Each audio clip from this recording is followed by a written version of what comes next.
बोल जयकारा बोल मेरे श्री गुरु महाराज की जय। बोल नंगली निवासी भगवान की जय। सद्गुरु प्रेमियों, आज का हमारा विषय है कि सच्ची भक्ति क्या है, सच्ची भक्ति के लक्षण क्या हैं और ऐसी किस प्रकार की भक्ति है जो हम करते हैं किंतु मालिक से मुख मोड़कर बैठ जाते हैं और उसे सच्ची भक्ति मान लेते हैं। आइए आज हम इस संशय को दूर करते हैं। एक समय की बात है कि तीन भक्त महात्मा जी के समीप बैठकर सच्ची भक्ति पर चर्चा कर रहे थे। बातों बातों में उनके सामने यह प्रश्न उठा कि सच्ची भक्ति का स्वरूप क्या है। उनमें से एक भक्त बोला, मैं उसकी भक्ति सच्ची मानता हूँ जो कष्ट के समय सब्र से काम ले और बेचैन कभी ना होए। किंतु महात्मा जी बोले, इसके अंदर भी सूक्ष्म रूप से अहंकार की बू पैदा हो सकती है। अहंकार आया तो भक्ति गई, क्योंकि अहंकार एक ऐसा चोर है जो सूक्ष्म रूप से अंदर ही अंदर चोरी करता हुआ भक्ति के धन को लूट ले जाता है और जीव को पता भी नहीं लगता। तब दूसरा बोला, मैं सच्ची भक्ति उसको समझता हूँ जो मालिक की भेजी हुई तकलीफ में शुक्र करे और कहे कि शुक्र है मालिक, जो कुछ भी तू दे मुझे सिर आंखों पर शुक्रिया के साथ कबूल है और मन में शांत रहे। तब महात्मा जी ने कहा कि कुछ इससे बढ़कर और कहो। तब तीसरा भक्त बोला, मैं उसकी भक्ति सच्ची मानता हूँ जिसको मालिक के भेजे हुए कष्ट में रस आए और चित्त में प्रसन्नता हो। इस प्रकार तीनों भक्तों ने अपनी अपनी बुद्धि के अनुसार भक्ति के स्वरूप का वर्णन किया। महात्मा जी ने कहा कि कुछ इससे आगे चलो। तब तीनों भक्त बोले कि महात्मा जी, अब आप ही कहो कि सच्ची भक्ति क्या है। महात्मा जी बोले, सच्ची भक्ति ऐसी है जो मालिक के ध्यान और प्रेम में ऐसा लीन हो जाए कि उसे दुख तकलीफ और आराम का ज्ञान न रहे कि तकलीफ किसका नाम है और आराम किसका नाम है। अब तीनों भक्त बोले, भगवान धन्य हैं आप जो आपने सच्ची भक्ति के रूप को दर्शाया। हमारा चित्त अति प्रसन्न हुआ, परंतु एक प्रश्न है, हमारी ठिठाई को क्षमा करते हुए उसका भी उत्तर दीजिए। वह प्रश्न यह है कि भक्ति तो संसारी लोग भी करते हैं, परंतु सच्ची भक्ति और संसारियों की भक्ति में कितना अंतर है, हम जानना चाहते हैं। इस पर भी आप कुछ प्रकाश डालिए। महात्मा जी बोले, आप सज्जन पुरुष हैं, आपके प्रश्न हमको प्यारे लगते हैं, क्योंकि आप छलहीन होकर निष्काम भाव से पूछ रहे हैं। लो सुनो इसका उत्तर। संसारियों की भक्ति और सच्ची भक्ति में बहुत अंतर है। संसारियों की भक्ति स्वार्थ से भरी होती है और सच्ची भक्ति परमार्थ की होती है। संसारी सुख की अवस्था में तो प्रेमी बन बैठते हैं, परंतु कष्ट के समय भक्ति छोड़ने को तैयार हो जाते हैं, बल्कि अवगुण चुनने लगते हैं। परम संत श्री कबीर साहिब जी ने फरमाया है, मान बढ़ाई देखकर भक्ति करे संसार, जब देखे कुछ हीनता ओ गुण धरे गवार। दूसरे यह कि संसारियों की भक्ति अडोल नहीं है, क्योंकि उनके अंदर संसारी कामनाएं भरी होती हैं। यदि कामना पूरी हो गई तो वे भक्त बने रहे, और यदि कामना पूर्ण नहीं हुई तो वे भाग गए। यह सच्चे भक्त नहीं होते, बल्कि ऐसे लोग भक्ति की सफेद चादर पर काला दाग होते हैं। यह अपने स्वार्थ की पूर्ति के लिए अनेक मनते मानते रहते हैं और अपने देवता पर विश्वास इतना भी नहीं कि अपनी मन्नत को अपने देवता के आगे पहले ही भेंट कर दे, क्योंकि संभव है कि देव महाराज पहले भेंट लेकर पीछे इनका काम करे या न करे, इसलिए वह पहले काम करवाते हैं और पीछे भेंट देते हैं। इनको सच्चे भक्त नहीं कहना चाहिए। सच्ची भक्ति तो कुर्बानी मांगती है। जिनका नाम भक्त है वे अपने इष्ट देव के साथ लेखे नहीं गिनते, वह सेवा करना सीखे हैं, मांगना कुछ नहीं सीखे। जैसे पतंग समा के ऊपर जलने के लिए जाता है, कुछ मांगने के लिए नहीं जाता, ऐसे ही सच्चे भक्त अपना आप न्यौछावर करने के लिए भगवान के पास जाते हैं, और तो और वह मुक्ति तक नहीं मांगते। भक्ति की 4 सीढ़ियां बताई गई है। हर सज्जन अपने अंदर जाकर देख सकता है कि उसने इन चारों में से कौन सी मंजिल तय कर ली है। भक्ति का स्वरूप एक फकीर ने इस प्रकार बताया है कि बेपनाहे खुद मसियर नेस्त दीदारे खुदा, मैं फरदोसत खेसरा अव्वल खरीदारे खुदा।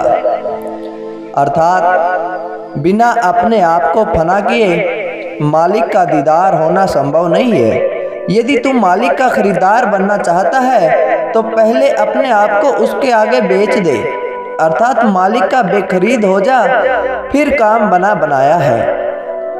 महापुरुषों ने सच्ची भक्ति के कुछ और भी लक्षण बताए हैं। वे फरमाते हैं, जब सत्संगी आपस में एक दूसरे से मिले तो उनको भक्ति की ही चर्चा करनी चाहिए, क्योंकि ऐसा करने से मन पवित्र होता है। किंतु इसके विपरीत सत्संगी जीव आपस में मिलकर अगर संसारी मोह माया की चर्चा चलाते हैं तो इससे मन पर मैल चढ़ेगी और मैल पर भक्ति का रंग नहीं चढ़ सकता।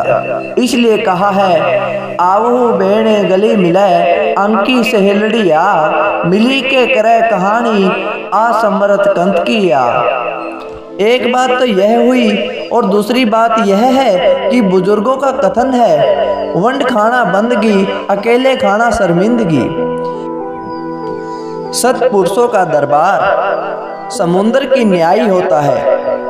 जैसे बादल समुद्र से जल लेकर संसार में वर्षा करते हैं, ऐसे ही महात्मा पुरुष भी गुरु दरबार में सत्संग के वचनों का प्रसाद लेकर संगतों में बांट देते हैं। इसी भांति सत्संगियों को भी चाहिए कि सत्संग के वचनों को दूसरे जीवों तक भी पहुंचाए। महापुरुषों के वचनों से ऐसा भी सुना गया है कि जो जीव दूसरों को परमार्थ में लगाते हैं उनकी अपनी भक्ति भी बढ़ती है।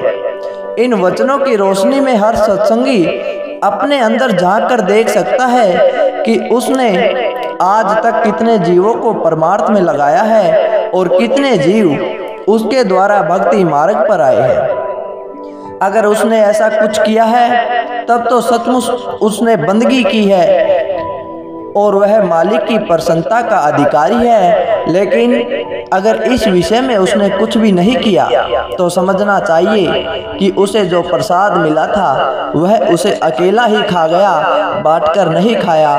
यह शर्मिंदगी की बात है। एक बात और यह भी है कि धन गृहस्थियों के पास भी होता है और महापुरुषों के दरबार में भी पहुंचता है, परंतु जैसे छोटे छोटे नदी नाले गंगा जी में गिरकर भी गंगा रूप हो जाते हैं, इसी प्रकार संसारियों का भेंट किया हुआ धन सत्पुरुषों के दरबार में आकर परमार्थ रूप बन जाता है, क्योंकि उनकी समस्त कार्रवाई केवल परमार्थ की ही खातिर होती है। इसलिए जो चीज उसमें शामिल हो जाती है वह भी परमार्थ रूप बन जाती है। इस प्रकार जब वह धन महापुरुषों के लंगर में प्रसाद के रूप में बांटा जाता है तो वह भी बंदगी बन जाता है, जिसका परिणाम यह होता है कि तन मन धन की कुर्बानी देने वाले लोग सत्पुरुषों के द्वार से भक्ति प्राप्त करने के अधिकारी बन जाते हैं और एक दिन उन पर भक्ति का रंग चढ़ जाता है। इसके साथ ही संतों ने यह फरमाया है कि तन मन दिया तो भला किया, सिर का जासी भार, कबू कहे कि मैं दिया गनी सहेगा मार। मालिक की सच्ची भक्ति एक बेबहा कीमती खजाना है। जिसको मिल जाए तो समझना चाहिए कि यह उसके अनेक जन्मों के पवित्र संस्कारों तथा कमाई का फल है। जब भक्ति एक कीमती जड़ है तो फिर इसकी संभाल के लिए भी बड़ी सावधानी की जरूरत है। कारण यह है कि इसका चोर जो अभिमान है वह हमारे अंदर ही रहता है। वह अवसर पाते ही भक्ति के धन को लूट लेता है। यह ऐसा सूक्ष्म व नाजुक मार्ग है जहां भक्त को पग पग पर सचेत रहने की जरूरत है, वरना जन्म जन्मांतरों की हुई कमाई खतरे में पड़ जाने का भय है। कभी कभी सेवक को सेवा का अभिमान भी आ गया तो ऐसी अवस्था में भक्ति चली जाती है। महापुरुषों के वचन हैं, धन को परमार्थ पर खर्च करना माया का त्याग कहलाता है। इससे भक्ति बनी रहती है। परंतु यहाँ पर एक बात और भी सोचने योग्य है, वह यह है कि इस मार्ग में केवल माया का ही त्याग काफी नहीं है, बल्कि त्याग का भी त्याग कर देना चाहिए। त्याग से भक्ति आती है और त्याग से भक्ति सुरक्षित रहती है। अब विचार कीजिए कि संत महापुरुष कितने दयालु रूप तथा परोपकारी होते हैं, जो अपने सेवक को भक्ति भी देते हैं और उसकी रक्षा भी करते हैं। सेवा करना और उसको भुला देना सच्ची भक्ति की निशानी है। मनुष्य अभिमान किस बात का करता है? तन मन धन तो मालिक की दात है। मालिक की दात को यदि कोई मालिक को भेंट करता है तो यह तो ईमानदारी की बात है। ऐसा प्राणी मालिक की प्रसन्नता का पात्र बनता है। परंतु यदि कोई व्यक्ति मालिक की बख्शी हुई दात को अपनी मलकियत समझ बैठता है तो वह धोखा खाता है, दात भी छिन जाती है तथा ईमानदारी भी खो बैठता है। गुरुवाणी में कहा गया है, कबीर दिनु गुआइया दुनी शिव दुनी न चाली साथ, पाई कुहाड़ा मारिया गफली अपने हाथ। बाग का माली यदि मालिक के बाग से जिसकी सेवा के लिए वह नियुक्त हुआ है कुछ फल फूल चुन लेता है और मालिक को भेंट करता है तो इसमें भला अभिमान कैसा? बाग तो पहले ही मालिक का है। मालिक के बाग के फल यदि मालिक को भेंट कर देना सीधी सी बात है। यदि इस सीधी सी बात में भी माली बोझ मानता है तो यह उसकी परम भूल है। इससे वह मालिक की प्रसन्नता का पात्र नहीं बनता। मालिक तो सेवक की सच्चाई और सेवा की भावना के इच्छुक है और यही चीज सेवक के अंदर देखना चाहते हैं। उनको फल फूलों की क्या जरूरत है? यह तो एक ओर से आए और दूसरी ओर बांट दिए गए। परंतु भेंट और बांटने के अंतर्गत जो पवित्र भावना चलती है वह ही सार वस्तु है तथा वही सच्ची भक्ति है।